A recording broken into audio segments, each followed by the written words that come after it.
long-term review of my Wilwood brakes on my C4 Corvette. Hello, welcome to ET Garage. I'm Eugene Tordo, and today's video is a long-term review of my Wilwood brakes on my C4 Corvette.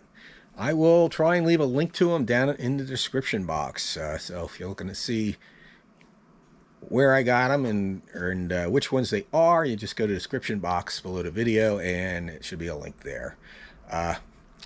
Anyway, I believe I mentioned it in my last video that I was going to do a long-term review of the Wilwood brakes. They've been on there for over 4 years and over 50,000 miles. I'm up over 295,000 miles on the C4 Corvette. All sorts of projects have been done to it over the years. I got over 700 videos, I think, most of them to do with the C4 Corvette. So I'm going to do a review of these brakes long term. I don't think I've seen any long-term reviews on the Wilwood brakes for this long a term and this many miles. But anyway, let's go look at the brakes and I'll go over them with you. All right, here they are, the Wilwood brakes. This is their front kit. They have a front kit and a rear kit. They also have OEM replacement two-piece brake rotors. If you just want to use their two-piece brake rotors with the OEM calibers, and they come with those will come with Pro Matrix brake pads. This kit here, I think at the time I bought this was around 1,800 bucks. Now it's up to about 2,400 bucks. They also have a 14-inch version. This is their, I refer to it as their 13-inch. It's actually 12.88. These are two-piece brake rotors. This is an aluminum hub in the center and their iron rotor on the outside. He's been sitting for a couple of weeks, so they're gonna have rust spots on them and stuff. Yeah, like there you see where the brake pads are sitting, all that stuff. But these are 6-piston brake calibers. They're 6-piston super lights, I think, narrow super lights, I believe they're called. They come with a BP20 brake pad, what they refer to as BP20 brake pad. Those pads are basically, they're street track pads, but they're more geared for the track, which was great when I was doing track days. I haven't done track days in about 2 years. But for track days, you definitely want those pads. Those pads work better the hotter they get. Actually, all the Wilwood brake pads are like that, but those pads more so. If you go to their website, they'll give a description of each set of different brake pads that you can use with these calibers and what they're used for. These rotors have been holding up great, in my opinion. Still a lot of meat left on them. There's no like ridge where they wore like a lot of brake rotors, especially for 50,000 miles. Now, before I go into it anymore, I have their brake kit, front brake kit on my 90 C4 Corvette. The brake hoses that you need to use are sold separately. That's one thing I don't like about this kit. For the price of the kit, they should come with, if you need that brake hose, it should come with it. And it doesn't. The balance, I am running the factory calibers in the rear with the Wilwood two-piece factory OEM replacement brake rotor. So it's a rear rotor. Is basically similar to this, aluminum and cast iron on the outside, and they come with the Pro Matrix pads. And to balance things out, I did put a bias spring in my master cylinder. Also, all the factory hard lines, the brake lines, I replaced them with pre-bent stainless steel ones from Classic Tube. You don't need to do that as long as your brake lines are in good shape. I did it because this car just has a lot of miles on it, and you can see where someone repaired those brake lines before, where they pieced them together, and I just wasn't happy with that. They do make 2 different rotors when you order these. You can get these with the slotted, like I have. If you're going to be doing track days, I highly recommend the slotted and not the drilled ones. The drilled ones are better for the street. They are slotted and drilled, and they come black E-coated. That's what's bad about the slotted ones. They do not come black E-coated. Corrosion still isn't that bad, especially when you consider I have driven this in all sorts of weather. One thing nice about this is, see if I can move this light around. Get a better look. The brake pads are super easy to change on this. You remove this pin and they slide out that way, so they're real easy to change out the pads. I did change these out since I'm only not doing track days anymore. I did change these out to their street only pads. They're carbon ceramic, I believe, or something like that, like a lot of pads these days. These also don't come with the dust covers for the bleeders, so I highly recommend, if whether you're driving on the street use or not, and driving all sorts of weather, that you get those. That will protect the bleeders from corrosion, especially if you drive in all sorts of weather like I do. These brakes made a significant difference over the factory brakes. These did have the base model brakes, the 12-inch rotors and calipers, not the heavy-duty 13-inch ones. So I'm not sure how big a difference over the 13-inch ones they would make, because there's no way I can do a comparison. Installing this kit is super easy. If you can change brake pads and brake rotors, you could do this.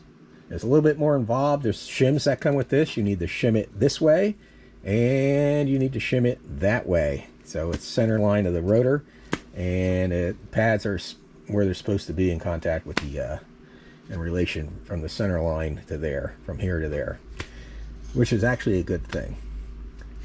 If you ever buy these, make sure you read the instructions when it comes to torquing and everything. Make sure you do that. One thing you don't want to do is over tighten this. You actually want this so you can rotate this. This has a self-locking nut on it. You want it so it rotates. You don't want it too tight, and that's to allow for expansion and everything when you're applying the brakes. Now, something like this obviously isn't for most people. I mean, a lot of people that buy Wilwoods, most places I see Wilwood brakes are on like resto mods and stuff like that at car shows. They never see the track at all. You can see here where I think I was at Pocono Raceway, their road course there, which is pretty high speed, and I was doing a lot of heavy braking where the paint on the brake hat, the aluminum hat, melted off and stuck to the wheel. So yeah, you will get some heat in these. I've seen reviews on the forums and other places where one guy said he had a soft pedal after installing these. I have a rock hard pedal, so I don't know if that's something else going on with his brake system, or he just didn't get all the air out. But if it's properly bled, these are rock solid. If you only do the front like I do, I highly recommend you do the bias spring. Change out the bias spring in your master cylinder to give you a little bit more rear wheel bias, and do that. If you do buy their rear brake kit to go with these, I believe you have to use their parking brake cables. So make sure you do your research before you use these. You have to use these with 17-inch wheels. They also make a 14-inch one, which I believe is for really track use only, and those you need to use an 18-inch wheel. They also make a more track-oriented version of these, which are basically the same caliber, except the pistons are like a two-piece. In other words, I think it has like a ceramic tip on the end, and that handles heat better. If you're doing track days, you definitely want to run high-temperature brake fluid. And after you do a track day, you want to flush your system every time. So that's something to keep in mind. Now, was this worth it? That's like up to you. For me, it was worth it. I put a lot of time, money, and miles on this car, and it was something I just always wanted to get. So, it's like, do I need a C4 Corvette? No. Do I need these Wilwood brakes? No. Did I want them? Yes. So I wanted them. I was able to afford them. I got them. There are cheaper brake alternatives for the C4 Corvette. A lot of people like to do the C5, C6 brake upgrade, where you use an adapter and their rotors and calipers. That's probably the more affordable way to go. I'm sure there's other routes too. There's other manufacturers and stuff like that. But if you ask me if this was worth it, for me it was. Maybe for the average C4 person or someone who just goes to cruises on the weekends or go to the car shows, well, then it's like, you know, changing your wheels. You know, if you want to go to aftermarket wheels, do you need aftermarket wheels? No. Do you want them? Yes. Same with the brakes. If you're going to be doing a lot of track days, I feel these are worth it. Just if you're going to be doing mostly track days, your C4 Corvette for track days, you want to get the other calibers that are geared more for tracks. So keep that in mind. I'm trying to think of other things. Yeah, like I said, I had these for over 4 years, and I put about 10 to 12,000 miles a year on this. So I'm going to say I have over 50,000. I can't remember the mileage it was on them when I put them on. I mean, right now they're looking a little rough from when they were new, but they still look good when you clean them up, and they still perform great. So I'm real happy with the way they're holding up, especially the rotors. Keep in mind, if you ever have to replace any parts, these parts are expensive. Rotors are very expensive, and the calibers, if you have to replace a caliber, is very expensive. A lot more expensive than the factory ones. Something to keep in mind. So let's wrap this video up and end this video. Hope that was helpful. Like I said, it's a personal decision whether you think those brakes are worth it. Do you need real big brakes? I mean, if I were doing a lot of track days, if you're really into track days and stuff like that, it's worth doing a brake upgrade, I feel. Like I said, there's cheaper options. It's just a personal choice. Am I real happy with the Wilwoods? Yes. Oh, there's one thing I don't like. I don't like these in the rain. It doesn't matter which pad I use. In the rain, they suck. They do. You got to sit there and ride them for a long time. If you're driving like a long time, all day in heavy rain, like I was coming back from New Mexico. I spent the whole day driving in the rain. Anytime I was planning to come to a stop, I had to do a little forethinking and ride the brakes a little bit, dry the rotors off and pads off, and get some heat in them. Even their street pad works better with heat in them. And so something to keep in mind. Their street pad is definitely better for the street.